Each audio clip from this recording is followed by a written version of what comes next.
A ver, vamos a irnos hasta México. Alberto Posadas es un doctor en antropología social y con él vamos a hablar una vez más acá en este espacio. Pero esta vez vamos a tratar de hacer y de hilar un poco más fino las referencias que nos ha dejado el reportaje. Veamos. Bueno, pues y nos fuimos nomás hasta México y ahí estamos con Alberto Posadas, doctor en antropología social de la Universidad Autónoma de México. Ha investigado acerca de criminalidad, violencia, seguridad humana y cultura militar. Alberto, ¿cómo está? Bienvenido a Sapiens una vez más. Gracias por aceptar nuestra invitación. Muy bien, muchas gracias Ángel y gracias a ustedes por esta amable invitación. Yo siempre en la mejor disponibilidad de dialogar y enriquecer estos debates, ¿no? Muchísimas gracias, de verdad, doctor. A ver, ¿existen patrones sexistas en la comisión de delitos? Doctor Posadas, tal vez le estoy dando ya la pregunta más de fondo en esta conversación que queremos tener. Sí, bueno, es sin duda. Muchos de los patrones a nivel social dentro de la estructura obedecen a roles de género, ¿no? Bien sabemos que el patriarcado es un sistema social de organización que otorga atributos. Algunos atributos hacia los hombres, es decir, hacia quienes poseen ciertas características sexuales, biológicas, se les otorgan esta serie de atributos. Uno de ellos es, por ejemplo, el valor, la fuerza física y el riesgo, como bien sabemos, ¿no? Entonces, si estos elementos los trasladamos a la cuestión de la criminalidad, incurrir en un acto delictivo, aunque sea menor, o de los menores a los mayores, implica sin duda este tipo de características. Hay que tener valor, hay que tener fuerza física, hay que ser temerosos, ¿no? E incurrir en un acto riesgoso también. Por lo tanto, no es casualidad que un gran porcentaje de los miembros de organizaciones criminales o de los delincuentes, quizá en menor medida, o delincuentes de cuello blanco, que también los hay, son hombres. Entonces, eso es un problema de género. Claro.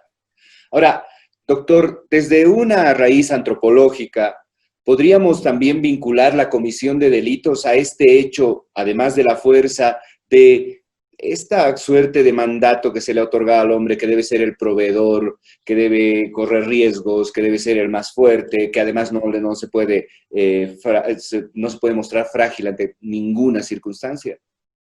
Claro que sí, Ángel, y tiene total lógica esto que estás planteando, porque si te pones a pensar, vamos a hacer como una analogía en sus justas dimensiones, como de tres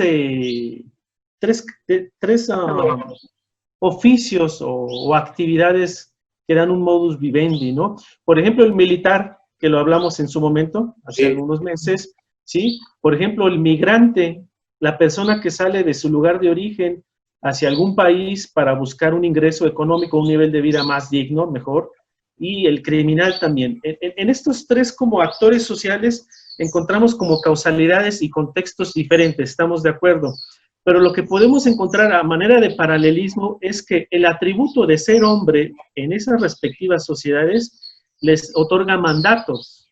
Entonces, el mandato de sostener a una familia digamos, en un contexto de una familia tradicional, patriarcal principalmente, el hombre se convierte de alguna manera en el proveedor. El militar se arriesga enfrentando criminales o enemigos invasores porque es el proveedor. Hay una familia a la que sostener, ¿no? La manutención, los gastos y demás. El migrante lo mismo. ¿Por qué migra? Difícilmente habrá migrantes que lo hacen por puro gusto, es más por necesidad, ¿no? Exponerse a los elementos naturales, a los peligros del camino, a los criminales que se puedan encontrar, a las autoridades que los puedan corromper, extorsionar, en fin. Todos estos elementos, a ellos, en su contexto social, este mandato les demanda de que tienes que ser el proveedor.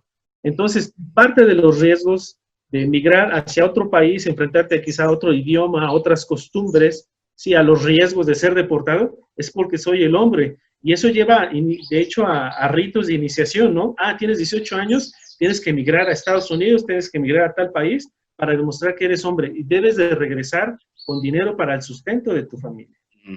Entonces, son mandatos propios de los roles de género. Entonces, si estamos hablando de los criminales también, la mayor parte de los criminales son hombres. O sea, dentro de esta tesitura propia de las personas cercanas a ellos, ellos fungen como el papel de proveedor, sin importar que incurran en actividades delictivas, pero tienen que proveer a su familia, ¿sí? En estos como tres analogías podemos ver que de fondo está la situación de género, porque pues bien sabemos que es un aspecto transversal, ¿no? Ahora, doctor, a partir de lo que usted nos comparte, ¿cómo podríamos analizar o cómo podríamos verdaderamente aterrizar en el hecho de poder analizar esta problemática desde un hecho de una construcción social, no desde un origen? Porque a lo mejor podría ser absolutamente cómodo para cualquier hombre decir, mira, desde las cavernas hasta nuestros días, estos son los roles que nos han impuesto, por lo tanto hay muy poco que cambiar y entonces justificar desde esta mirada la violencia que se ejerce hoy sistemática contra las mujeres, por ejemplo, a partir de estos aspectos y desde luego la comisión de delitos. Sí, el patriarcado como un sistema social que define atributos y roles respecto de los sexos y de ello deriva el género como un constructo histórico social, sí le ha otorgado este tipo de actividades a los hombres a lo largo de la historia. O sea, no hay como un registro muy exacto. O sea, finalmente es histórico, es de antaño, ¿no? Sí. La pregunta es, ¿podemos romper con esos esquemas históricos? A mí me parece que sí. Es necesario resignificar esos papeles. Antaño en las cavernas era necesario que alguien se encargara de la seguridad de la familia y de proveer a partir de la fuerza física de alimento a la familia. Me parece que sí, era necesario. Hoy en día, Ángel, bueno, está más que claro que hay instituciones, hay sistemas económicos, hay estructuras que nos permiten acceder a esas necesidades cotidianas, básicas, sin que necesariamente intervenga la fuerza bruta, el valor, el riesgo. No, podemos hacer uso ya de medios de subsistencia de una manera más sofisticada, más desarrollada socialmente, económicamente hablando.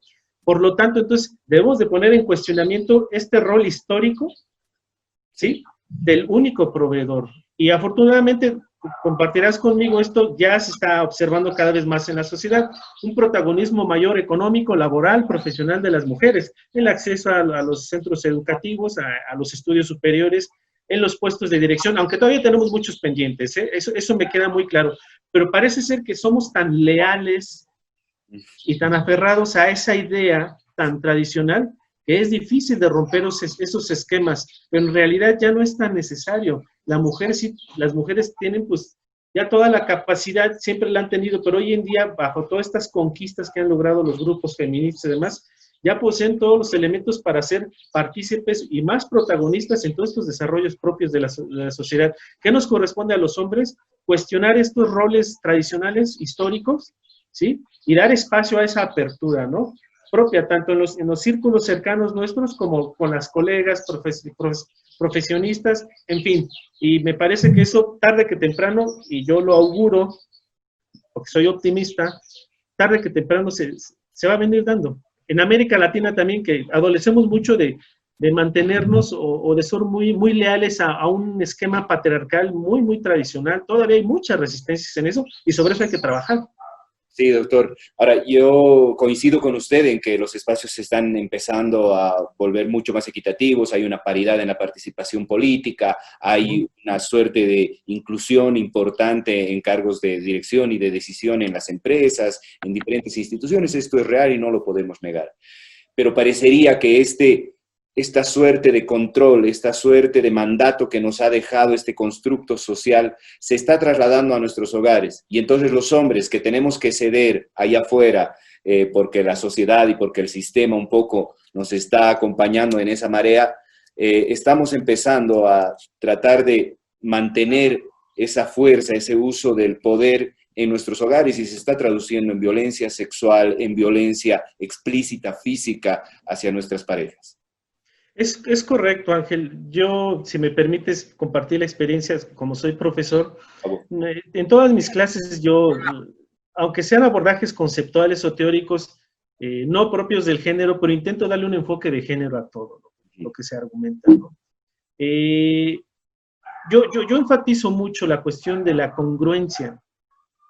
Les digo yo, no hay algo más complicado que la congruencia. Para ser congruente, primero hay que hacer un ejercicio autoanalítico, autocrítico, introspectivo, y observar esas masculinidades propias con las que fui educado, ¿no? Que bueno, están allí. Hay que cuestionarlas, resignificarlas, pero una vez en ello, hay que entrar en el ejercicio de la congruencia, tanto como una ética profesional, ¿sí? Como un principio del ser humano que soy, que merezco desarrollarme, merezco dar mayor apertura y posibilidades a otros, a los cercanos a mí, a que se desarrollen, impulsarlos, las mujeres dentro de esta tesitura, Ángel. Por lo tanto, podemos hablar en el salón de clase, criticar el patriarcado, hacer como reflexiones profundas sobre las consecuencias del machismo, de los feminicidios, etcétera, etcétera. Pero llego yo a casa y me comporto como el típico macho, ¿no? Y quizá golpeo a mi mujer, aplico violencia económica, todas las series de violencias que puede haber dentro de estos esquemas de género. Se intenta entonces ir superando todas esas prácticas, se intenta ir desarrollándonos cada vez más, empoderarnos mutuamente y que las responsabilidades, las tomas de decisiones y las aportaciones sean en condiciones de equidad. Yo sé que la equidad es un poco complejo y va a depender mucho de las particularidades, de las dinámicas muy propias de las parejas, de las familias, pero dentro de esas particularidades uno es analítico, observador y dice, vamos a hacer esta distribución de funciones, particularmente en esta familia, pero vamos a propugnar por una equidad, siempre en búsqueda de algo bueno, que nos deje algo bueno a todos. Y eso, no me queda duda que mejora la convivencia. En una familia, si todos pensáramos, actuáramos de esa manera, a mí me parece que mejoraría mucho las relaciones de género en nuestros países, donde adolecemos de muchos problemas todavía en esos temas. ¿Verdad? Doctor, se nos ha cumplido el tiempo, pero yo le quiero agradecer mucho. Ha sido muy amplio, a pesar del corto tiempo, para exponernos esto que es un poco de lo que usted conoce, se maneja, trabaja en el cotidiano, desde el ámbito académico hasta el ámbito de la investigación.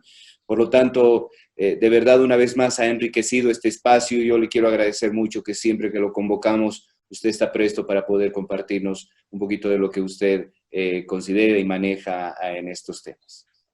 No, y yo les agradezco a ustedes, a ti, a Cecilia, muy amables. Yo siempre en la mejor disponibilidad. A partir de estos diálogos yo también me enriquezco. Sí, genero nuevas ideas, nuevos patrones. Y bueno, yo creo que ese es el punto, ir refinando estos debates para ir desarrollándonos como mejores personas, ¿no? Sí. Finalmente es lo que se busca. Gracias por todo, muchachos. Doctor, que usted y su familia se mantengan bien y que pronto este tiempo de pandemia pase y lo podamos invitar a Bolivia o nosotros irnos a México a visitar. Con todo gusto y estoy a la orden. Un abrazo, que esté muy bien. Igualmente, hasta luego.